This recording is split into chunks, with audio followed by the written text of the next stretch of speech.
의리라고요? 그 힘든 세월 같이 견뎌온 조강지처를 버리고 돈 때문에 이혼하자는 게 의리인가요? 안녕하세요. 부엌사연 구독자 여러분. 저는 경기도 과천에서 살고 있는 40대 후반의 김수진입니다. 학교 선생님으로 일하며 얼마 전 대학생이 된 아들과 함께 오손도손 살고 있어요.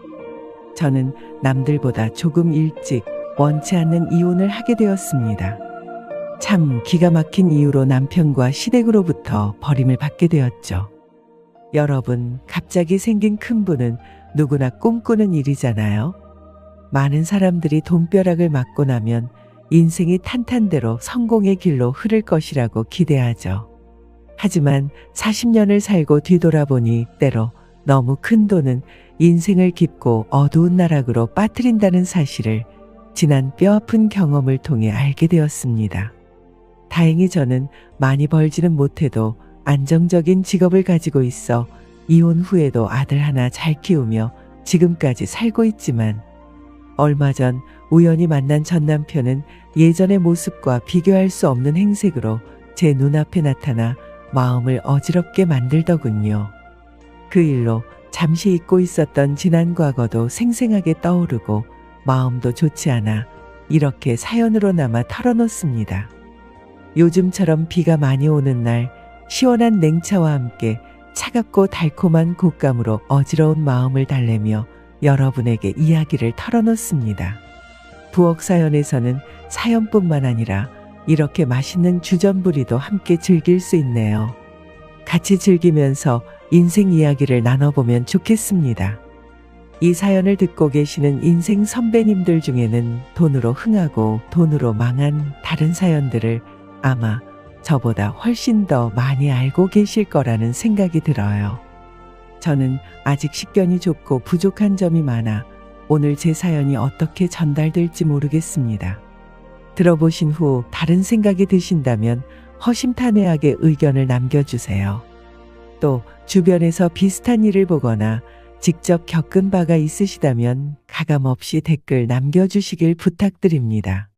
그럼 지금부터 지난 젊은 시절 저의 가슴 아팠던 결혼 이야기를 시작해 보겠습니다. 저는 늘 기대가 없으면 실망도 없다는 말을 믿으며 살아왔어요. 남편과 결혼할 때도 그랬죠. 사실 일부러 기대하지 않았어요. 그래서 결혼 후 남편이 보여준 헌신적인 모습에 더 큰 감동을 받았던 것 같아요. 남편은 저에게 다정한 남편이자 아이에게는 자상한 아빠였거든요. 주관적인 느낌이 아니라 객관적으로 다른 사람들과 비교해봐도 그런 사람이었습니다. 게다가 시댁도 식구들도 참 좋은 분들이었어요. 작은 일에도 늘 고마워하시던 시어머니. 비록 어려운 형편이었지만 작은 것 하나라도 나누어 주려던 시누이까지. 남들 이야기를 들어보면 시집살이니 고부 갈등이니 온갖 마음고생을 다하며 산다는데 저는 복받은 인생이라고 생각했죠. 물론 저도 나름의 마음고생이 없었던 건 아니지만 이 정도면 괜찮은 편이라고 생각했어요. 사람이 살면서 모든 걸 다 가질 수는 없는 법이니까요. 그런데 어떤 사건을 계기로 힘든 시간을 보내던 때 이런 생각이 들더군요. 만약 이 모든 인생이 거짓이었다면 남편은 제가 가장 가까운 사람이라고 여겼는데 만약 그가 제가 알고 있다고 착각했지만 사실은 전혀 몰랐던 사람이라면 어떻게 될까요? 그런데 실제로 그런 일이 일어났습니다. 철석같이 믿었던 사람들이 하루아침에 앞뒤가 바뀌는 모습을 지켜보는 건 정말 상상조차 할 수 없는 일이었지요. 저와 전 남편의 이야기는 아주 오래전으로 거슬러 올라갑니다. 전 남편은 저와 중학교 동창이었어요. 이름은 이종수로 저는 남편을 장난스럽게 종팔이라고 부르기도 했죠. 저출산 문제가 심각한 요즘과 달리 그때만 해도 한 학년에 10개 넘는 반이 있었어요. 밤마다 50명씩 꽉 찬 교실에서 더운 날에도 선풍기 하나 달랑 틀어놓고 바글바글 모여 수업하던 시절이었죠. 그런데 참 신기한 건 그렇게 많았던 친구들의 이름을 대부분 기억하고 있다는 거예요. 아마도 그 시절엔 방과 후에도 친구들끼리 모여서 다 같이 뛰어놀곤 했기 때문이 아닐까 싶어요. 저와 남편도 그런 동네 친구였습니다. 비록 부모님들이 가까운 사이였던 건 아니지만 저희 둘은 같은 동네에서 자라며 함께 시간을 보냈죠. 그런데 그 어린 시절의 추억이 이렇게 뒤틀릴 줄은 꿈에도 몰랐습니다. 사실 그 당시 종수는 저와 몹시 친했던 학급 친구의 친구였어요. 셋이서 종종 어울렸지만 단둘이서는 그렇게 친하지 않았죠. 요즘은 어린아이들도 연애를 한다지만 저희 시절에는 학교에서 누가 누구를 좋아한다는 일이 정말 큰일이었어요. 친구들 사이에서 놀림받기 일쑤였거든요. 그래서 서로 호감이 있어도 선뜻 티를 내거나 공개적으로 사귀는 건 상상도 못할 일이었습니다. 저희는 자주 함께 어울리며 은근히 호감을 표현하곤 했지만 그게 전부였습니다. 저는 중학교 시절 내내 반장을 했었어요. 시험 성적이 좋은 편이었거든요. 하지만 저는 말수가 적고 낯가림이 심해서 교우 관계가 아주 좋지는 않았습니다. 친한 친구들 몇몇과만 어울려 놀았어요. 지금 생각해보면 따돌림 당하기 딱 좋은 조용한 성격이었죠. 하지만 다행히도 그때는 반 친구들이 모두 착해서 그런지 저를 잘 이해하고 잘 어울려 주었습니다. 반면 종수는 그 당시 사고뭉치였어요. 그는 때로 친한 남자애들과 내기를 해서 여자애들이 깔고 앉는 방석을 훔치기도 했고, 공부는 지독하게 안 해서 성적이 좋았던 적이 없었습니다. 가끔씩 친구들과 싸움질을 하기도 했죠. 그 시절 저에게 종수는 그냥 사고만 치고 공부는 안 하는 제 친구의 친구 정도로 기억되었어요. 그런데 이상하게도 종수가 저에게는 장난을 치지 않더라고요. 담임 선생님 말도 안 듣는 녀석이 제 말이라면 어지간해서는 다 들어줬어요. 그래서 한 번은 제가 물었죠. 종팔이, 너는 왜 나한테만 장난을 안 치는 거야? 너는 울 것 같아서. 너를 울리면 내가 혼날 것 같거든. 그리고 또 하나, 종수는 얼굴이 꽤 잘생겼었어요. 또래보다 키는 좀 작았지만 그런 점들이 나름의 매력이었던 것 같아요. 그렇게 중학교를 졸업하고 저는 종수와 다른 고등학교로 진학하게 되면서 그와는 자연스럽게 멀어지게 되었어요. 그 후로 저는 서울에 있는 교육대학에 합격하여 고향을 떠나 타지에서 자취 생활을 시작했습니다. 대학생 때부터 가족과 떨어져 지냈죠. 명절이나 제사, 부모님 생신 때나 고향에 내려가곤 했어요. 1년에 많아야 6번 정도였습니다. 내려갔다가도 금방 다시 서울로 올라오기 바빴어요. 그렇게 고향에 내려가 있는 시간들을 모두 합쳐도 겨우 2주 남짓이었으니 대학생 때는 부모님과 함께 지내는 시간이 정말 적었습니다. 대학 생활은 생각보다 정신없이 바빴거든요. 수업, 과제, 시험, 그리고 방학 때는 계절 학기와 학원까지 다니느라 고향에서 여유롭게 머무를 시간이 없었어요. 그러다 보니 종수와는 오랜 시간 연락이 끊긴 채로 지냈습니다.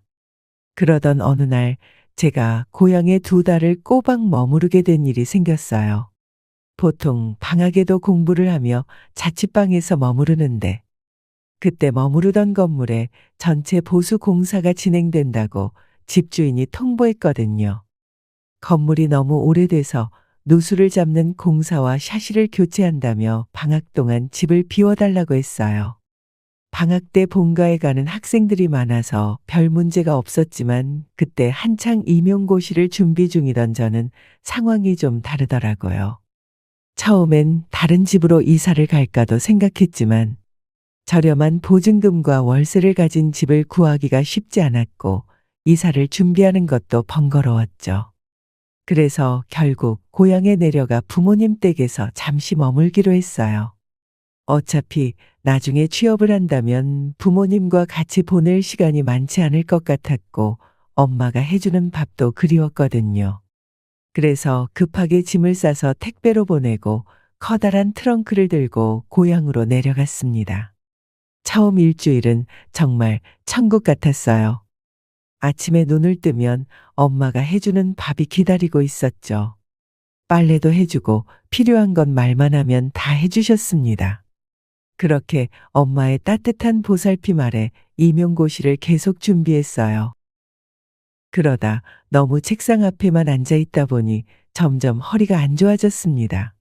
그래서 규칙적으로 운동을 하기로 마음먹고 집 앞 공원에서 산책을 하기 시작했습니다. 여름밤이면 동네 사람들이 모여서 운동을 하곤 했어요. 그날도 산책을 하던 중 맞은편에서 강아지와 함께 산책하는 사람을 보게 되었어요. 그 강아지가 너무 귀여워서 한참을 쳐다보고 있었죠. 그런데 그 사람도 자꾸 저를 힐끔거리며 쳐다보는 게 느껴지더라고요. 제가 너무 강아지를 빤히 봐서 그런가 싶어 시선을 돌리려는 찰나 그분이 저를 불러 세웠습니다. 저기 혹시 수진이 아니야? 네? 아, 네, 맞는데요. 저를 어떻게? 나 기억 안 나? 나 이종수잖아. 우리 같은 중학교에 다녔고 같은 동네에 살았잖아. 나 알지? 아, 기억났어. 너 종수구나. 솔직히 말해서 먼저 말을 걸어주지 않았으면 정말 못 알아봤을 거예요.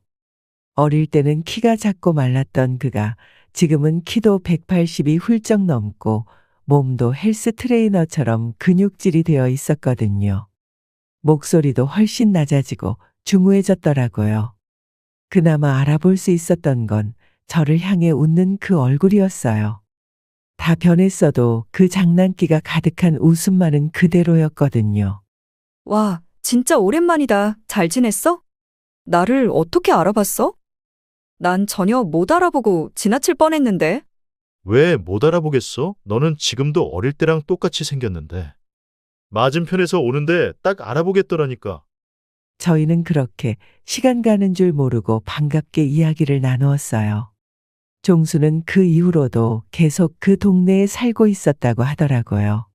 한 동네에서 이렇게 오랫동안 사는 것도 쉽지 않은 일인데 신기했어요. 덕분에 그동안 끊겼던 친구들 소식도 많이 들을 수 있었습니다. 친구들의 취업 소식이며 경조사 소식까지 모처럼 재미있는 시간을 보냈죠. 옛날 이야기를 하다 보니 추억이 새록새록 떠올랐습니다. 저는 교대 졸업을 앞두고 있고 지금 임용고시 시험을 준비 중이라는 이야기를 했어요. 그러자 마침 종수도 취업을 준비 중이라고 했습니다. 나중에 종종 이렇게 얼굴 보자고 이야기하며 연락처를 주고받고 헤어졌어요. 그런데 뜻밖에도 다음날 바로 연락이 오더라고요. 같이 도서관에 가서 공부를 하자고 했습니다. 어차피 나도 집에서만 시험 준비하기 답답했는데 좋지. 같이 공부하자. 그렇게 우리는 아침에 만나 도서관에 가서 함께 공부를 하고 점심도 함께 먹으며 시간을 보냈습니다. 참 묘하게 기분이 좋더라고요. 마치 중학교 시절로 타임머신을 타고 돌아간 기분이었습니다. 저희는 아침에 도서관에서 공부하고 저녁에는 운동 겸 산책을 같이 하는 날들이 거의 매일같이 이어졌어요. 그렇게 자주 붙어 다니다 보니 어느 순간 저도 모르게 종수에게 감정이 싹트기 시작했습니다. 종수야, 너 원래 매일 공원으로 산책 나와?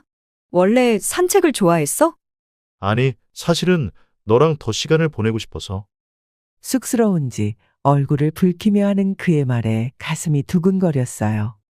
종수는 적극적으로 저에게 호감을 표시해왔고 저도 자연스럽게 그에게 끌렸습니다.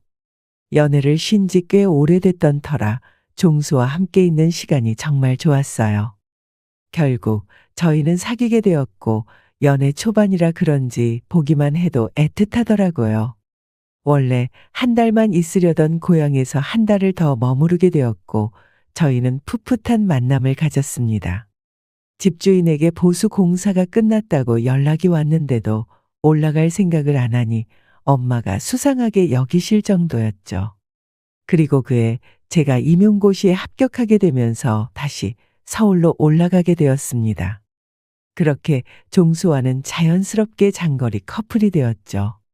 서로 한참 좋을 때 장거리 커플을 하려니 정말 죽을 맛이었어요. 그때는 뭐가 그렇게 좋았는지 지금 생각해보면 이해가 되지 않을 정도예요. 하지만 사랑에 빠지면 눈에 보이는 게 없잖아요. 저희는 2주에 한 번씩 주말을 이용해 번갈아 가며 서로 올라가고 내려오는 만남을 지속했습니다. 서울에 있는 저 때문에 종수도 취업을 서울에서 하려고 마음을 먹었어요. 하지만 문제는 취업이 그렇게 쉽지 않았다는 겁니다. 사실 어렸을 때부터 공부에 관심이 크게 없던 종수는 고향 있는 이름 없는 대학을 졸업했고 학점도 좋지 않아서 취업용 스펙이 전무한 상황이었죠. 그런 상황에서 제가 도와주겠다고 해서 자소서도 고쳐주고 필요하겠다는 자격증 공부도 시켰지만 합격률은 턱없이 낮았습니다. 그땐 경기도 안 좋을 때라 취업난이 있었거든요. 금요일 밤이면 서울에 올라온 종수와 만나 도서관에 가는 것이 일상이 되었습니다. 제가 자격증 공부를 시키고 필요한 책도 사주고 예상 질문도 뽑아줬죠. 심지어 면접 보는 날에는 기운내라고 정장에 구두까지 사줬어요. 그렇게 1년 넘게 취업을 준비하는 생활을 반복하다 보니 제대로 된 데이트도 없었습니다. 이번 면접도 떨어졌네. 어떻게 하면 좋을까? 제가 걱정스레 묻자 종수는 여전히 해맑게 웃으며 말했죠. 괜찮아. 너랑 사귀고 서울로 취업해야 할 줄 알았으면 진작에 공부 좀 할 걸 그랬네. 근데 뭐 어떡하겠어. 될 때까지 해봐야지. 그때는 낙담에 축 처져 있는 것보다는 나은 것 같아서 고맙기도 했지만 나중에는 어이가 없어서 웃음이 나기도 하더라고요. 그래도 종수가 취업을 하게 된 건 그로부터 1년이나 지난 후의 일이었습니다. 제가 자소서부터 면접 준비까지 꼼꼼하게 도와주긴 했지만 젊었던 종수의 긍정적인 마인드와 끈기도 큰 역할을 했다고 봐요. 결국 힘든 과정 끝에 종수는 작은 중소기업에 합격하게 되었습니다.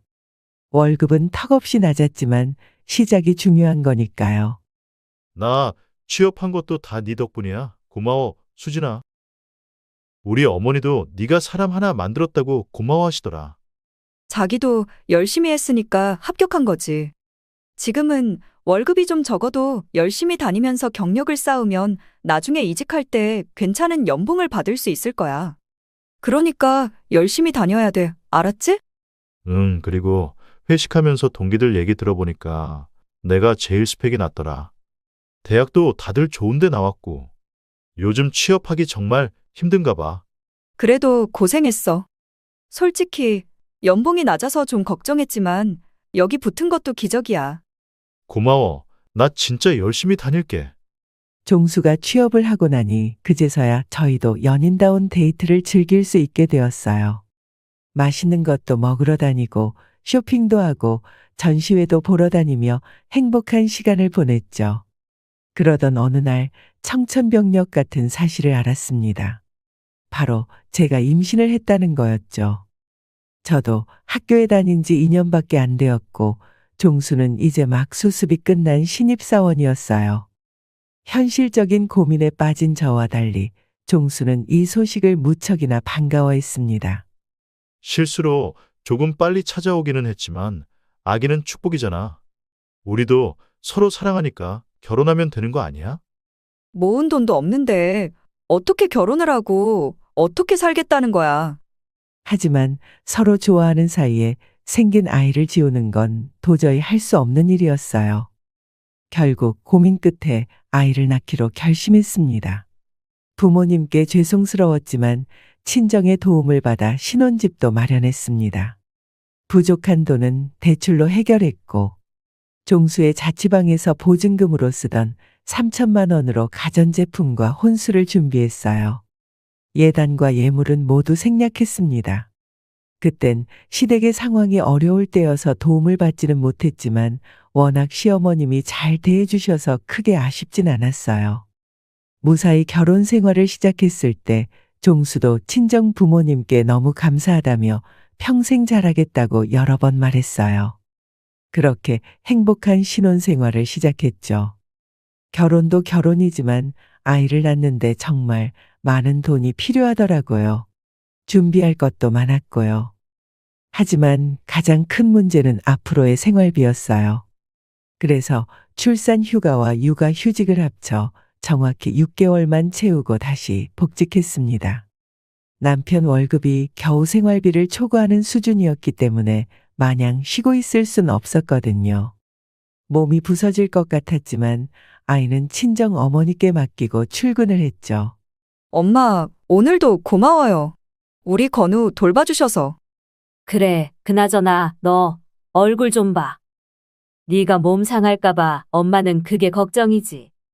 애기는 걱정 말고 일 열심히 해. 솔직히 첫 아이를 낳고 출근을 다시 한 몇 달 동안은 너무 힘들었어요. 몸무게는 최저를 찍고 얼굴은 반쪽이 되다 못해 아예 없어질 지경이었습니다. 사람들이 얼굴이 왜 그래? 라며 걱정할 정도였죠. 그래도 후회는 없었어요. 방긋방긋 웃는 아들 얼굴을 보면 이 고생도 감수할 만한 가치가 있다고 느꼈으니까요. 남편도 육아에 열심히 참여해줬어요. 저와 아이에게 잘하겠다는 말은 허언이 아니었습니다. 저에게는 여전히 다정한 남편이었고 아이에게는 언제나 잘 놀아주는 훌륭한 아빠였지요. 그렇게 우리는 아이가 어린이집에 가고 초등학교에 들어갈 때까지 거의 10년을 함께 살았습니다. 그리고 한 가지 더 다행스러운 점은 시댁 문제로 고민한 적이 거의 없다는 거였어요. 시아버지는 결혼 전 일찍 돌아가셨고 시어머니는 시장에서 장사를 하셨어요. 그리고 저보다 4살 어린 시누이는 공무원 시험을 준비하며 시어머니와 함께 살고 있었죠. 시어머니는 달콤한 주전부리를 좋아하셨는데 제가 소소하게 사다 드리는 것들을 무척 고마워하셨어요. 어머님, 경주에서 팥빵 사왔어요. 얼마 전에 지방으로 교육을 갔다가 어머님 생각나서요. 아가씨 것까지 넉넉하게 사왔어요. 아이고, 지방까지 갔다 오느라 힘들었을 텐데 뭐 이런 걸 다 사오고 그래. 서현이도 좋아하겠네. 시누이는 원래 조금 까칠한 성격이지만 저와는 친자매처럼 지냈어요. 공무원 시험 준비를 하느라 용돈이 부족한 걸 알기에 가끔 용돈도 보내주고 먹을 것도 챙겨주곤 했죠. 언니, 고마워요. 진짜 잘 먹을게요.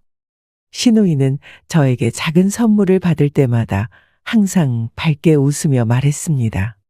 제가 외동딸이라 여동생이 있었다면 이런 기분일까 싶었지요. 그리고 혼자 계시는 어머니 생신도 놓치지 않고 챙겼어요.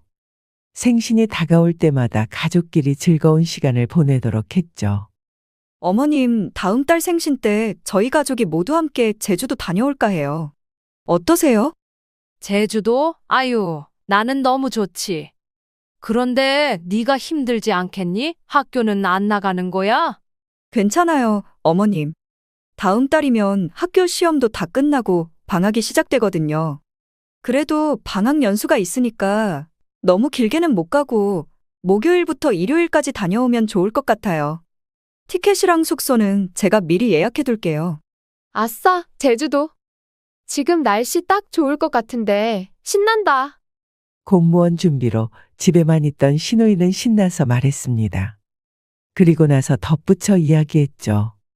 나는 진짜 아무리 생각해도 우리 오빠가 어떻게 새언니 같은 사람을 만났는지 정말 모르겠다니까.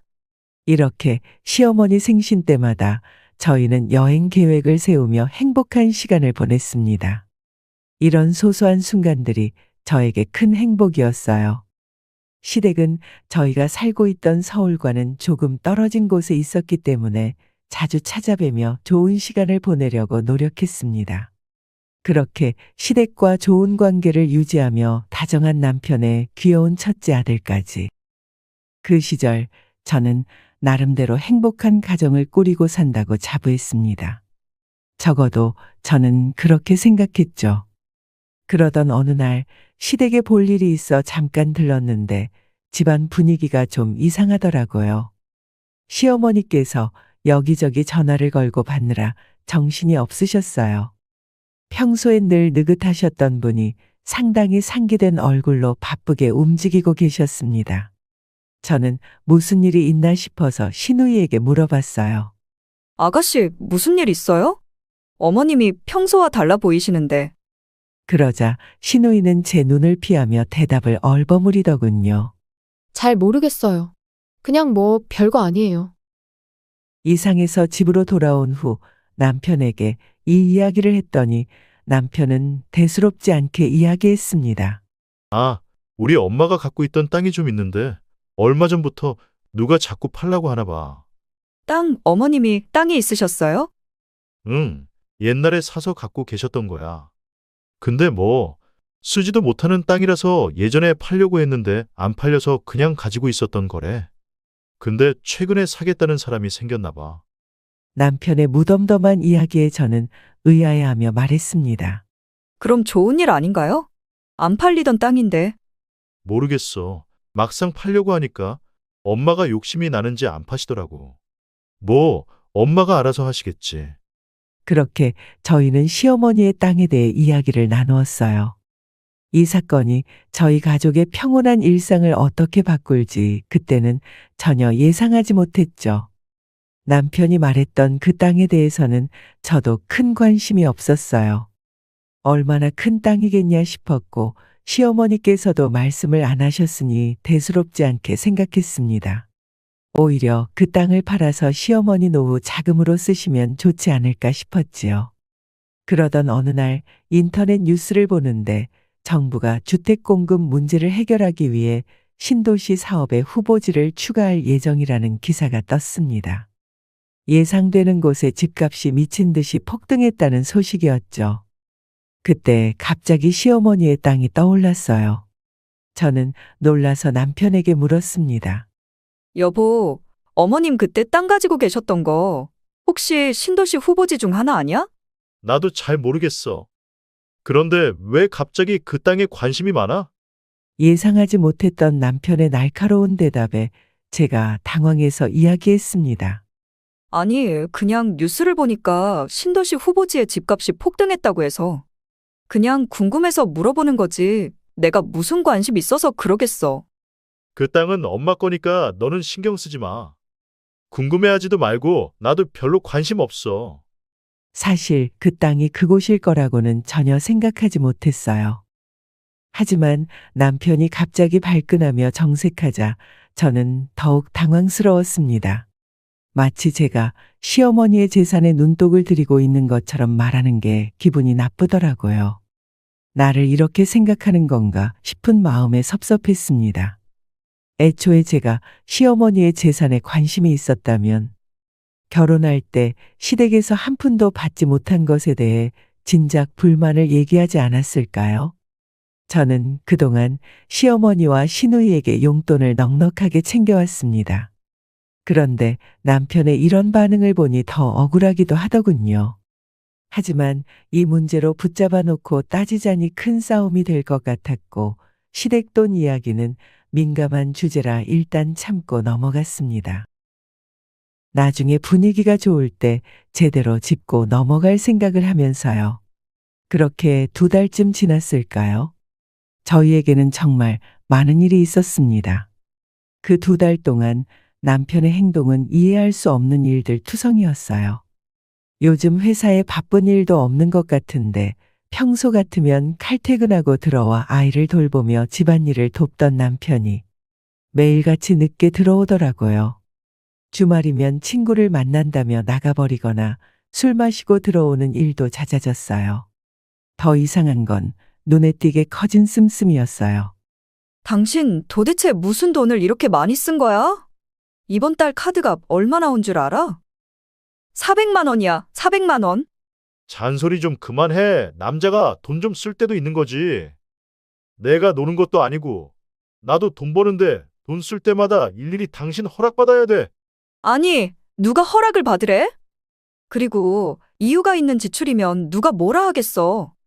근데 월급보다 쓴 돈이 더 많은데 딱히 뭘 산 것도 없으니까 이상해서 그러지.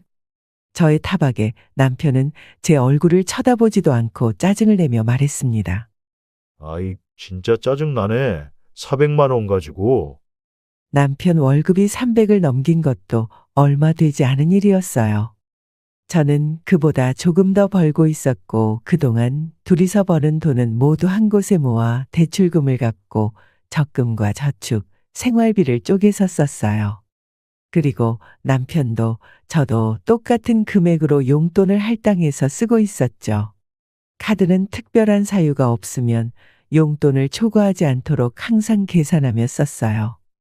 불만을 가져야 한다면 제가 가져야 맞는 게 아닐까요? 남편의 저런 반응이 저는 이해가 되지 않았어요.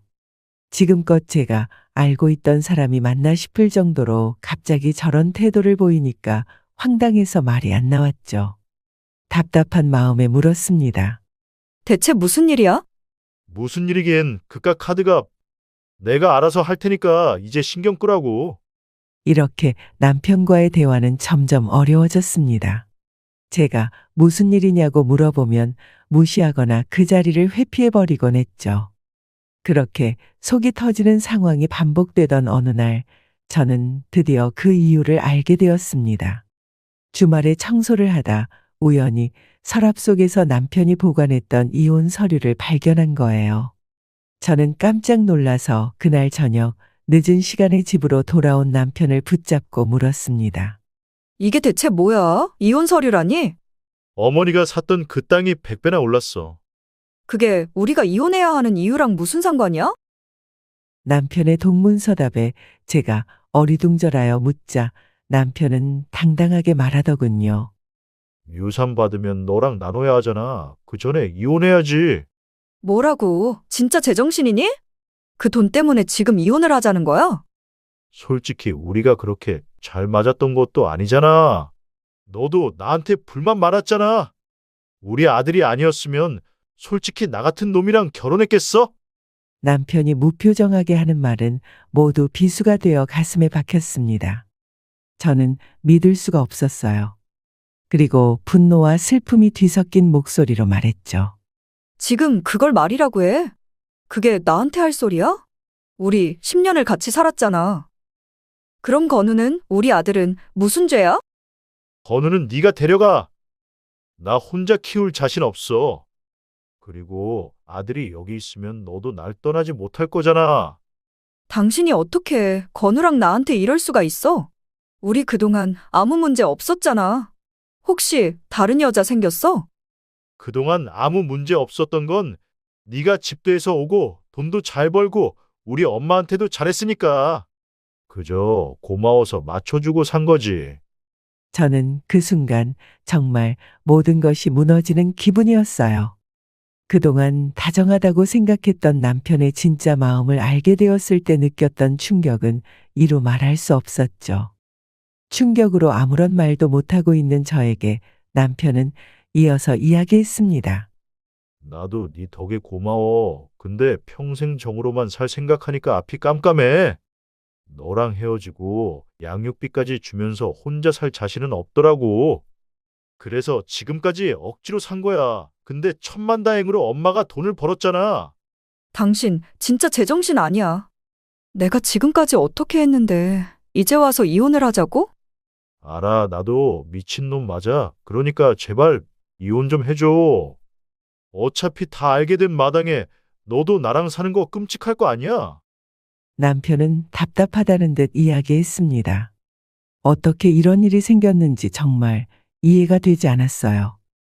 제가 잘못한 건 뭘까요? 눈물도 나오지 않는 저는 아연실색했고 남편은 그날부터 신나게 밖으로 돌더라고요. 마치 유산을 벌써 받기라도 한 것처럼 돈을 펑펑 쓰기 시작했습니다. 나중에 들어보니 올랐다던 땅값은 무려 50억이 훌쩍 넘는 어마어마한 금액이었죠. 아직 할부도 안 끝난 자동차를 그대로 두고 값비싼 외제차까지 턱턱 사더군요. 평소에 그의 친구가 몰고 나오면 부러워하던 바로 그 차였죠. 그 친구와 본인의 연봉 차이가 무려 4배나 되는데 그건 생각지도 않고 그 비싼 차를 덜컥 산 겁니다. 카드 명세서며 월급은 전부 제가 관리하는데 무슨 돈으로 산 건지 나중에 알아봤더니 자동차의 계약금과 잔금 모두 저 몰래 대출을 받아서 해결했더군요. 이쯤 되니 더 이상 답이 나오지 않았습니다. 하루하루 사는 게 너무 지쳤어요. 남편과의 결혼 생활은 점점 지옥처럼 변해갔습니다. 아직 어린 아들이 있는데 이혼을 하는 게 맞는 건지 매일 고민하며 지냈죠. 부모님께 이 상황을 어떻게 말씀드려야 할지도 막막했고요. 그렇게 고민이 깊어지던 중 시어머니와 시누이가 연락도 없이 저를 불쑥 찾아왔습니다. 수진아, 종수랑 이혼해라. 아직도 뭐 볼 게 있다고 발목을 붙잡고 있니? 맞아요, 언니. 오빠도 이미 마음이 떠난 지 오래됐다고요. 나 같으면 자존심 상해서라도 못 붙잡겠어요. 집으로 들어온 후 자리에 앉자마자 시어머니와 시누이가 꺼낸 이야기는 충격 그 자체였습니다. 저는 어안이 벙벙해 그 두 사람을 바라보며 물었죠. 어떻게 두 분이 저한테 이러실 수가 있어요? 우리 건우를 생각해서라도 참고 살라고 말해주셔야죠. 수진아, 종수가 더 이상 너랑은 숨이 막혀서 못 살겠다고 하는데 어쩌겠니? 야속하겠지만 원래 사람 마음이라는 게 그런 거란다. 그래도 걔가 의리 지킨다고 너 만나면서 다른 여자 만난 적은 없다더라. 저는 그 말을 듣고 허탈한 웃음이 나오고 말았습니다. 의리라고요? 그 힘든 세월 같이 견뎌온 조강지처를 버리고 돈 때문에 이혼하자는 게 의리인가요? 양육비랑 위자료는 오빠가 두둑하게 챙겨준대요. 지금 살고 있는 이 집도 언니가 가지래요. 저는 시누이의 그 개념 없는 말을 듣고 경악해서 소리를 버럭 지르고 말았습니다. 이 집을 내가 가진다고요? 원래 이 집은 저희 부모님이 해주신 집이잖아요. 원래 이혼하면 재산 분할해야 하잖아요. 그런데 분할 안 하고 주겠다는 건데 위자료 두둑하게 챙겨주는 거 맞잖아요.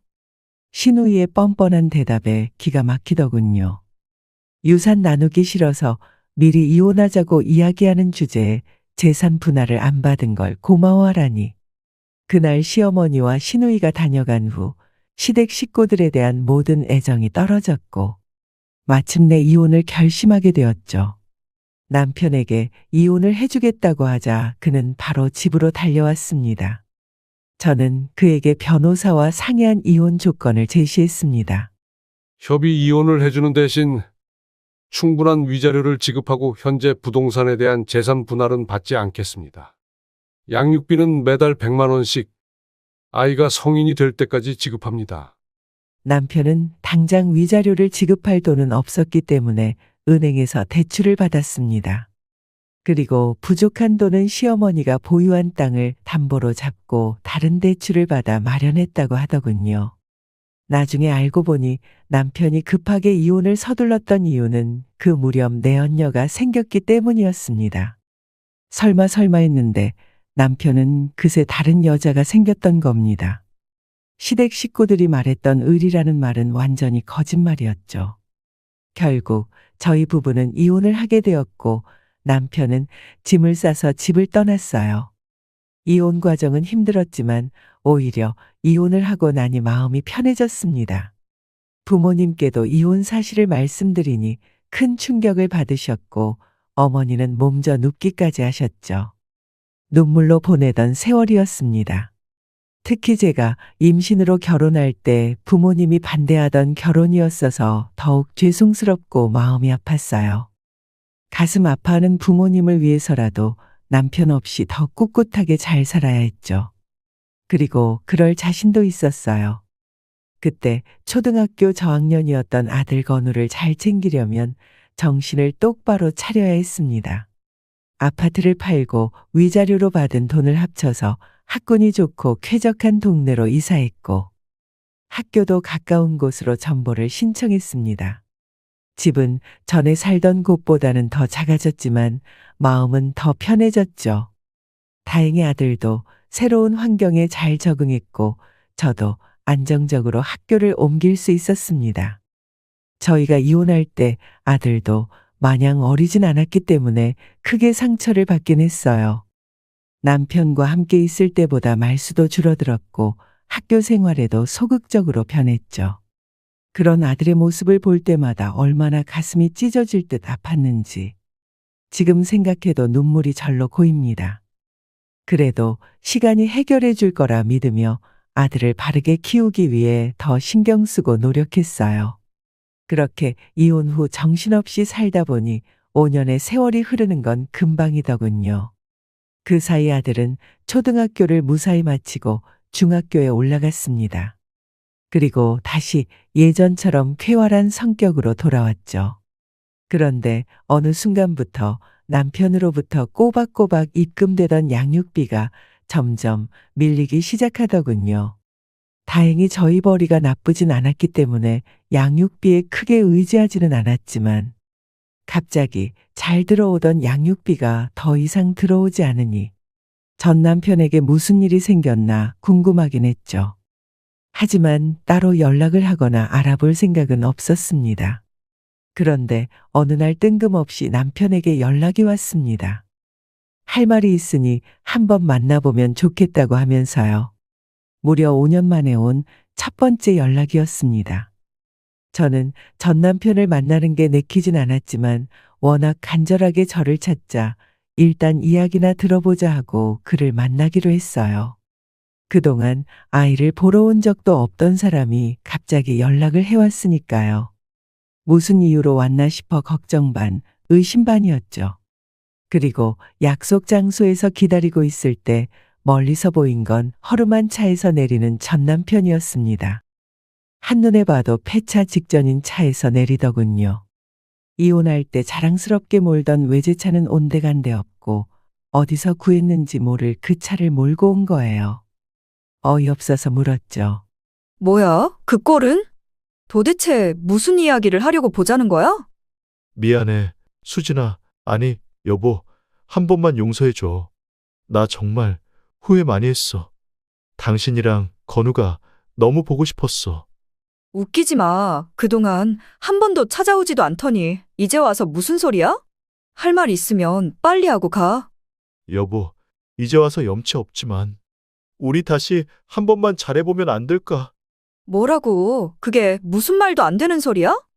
알고 보니 그동안 시댁과 전 남편에게는 정말 많은 일이 있었더라고요. 그때 시어머니가 가지고 있던 땅은 신도시 후보지에서 가깝긴 했지만 신도시에 포함된 건 아니라 나중에 땅값이 급격하게 떨어졌다고 합니다. 부동산 거품이었던 거죠. 처음에는 100배가 올랐다고 하던 그 어마어마한 가격도 나중에는 10분의 1로 쪼그라들고 말았다고 해요. 결국엔 50억이 훌쩍 넘었던 땅은 결국 5억 언저리로 팔았다고 했습니다. 그런데 그 사이 남편은 1금융권도 아닌 2금융권, 3금융권까지 대출을 받아 돈을 펑펑 썼다고 하더라고요. 이혼할 때 샀던 외제차는 빙산의 일각이었던 겁니다. 5억도 크다면 큰 돈이었지만 남편이 그동안 신나게 썼던 돈을 갚고 나면 얼마 남지 않았죠.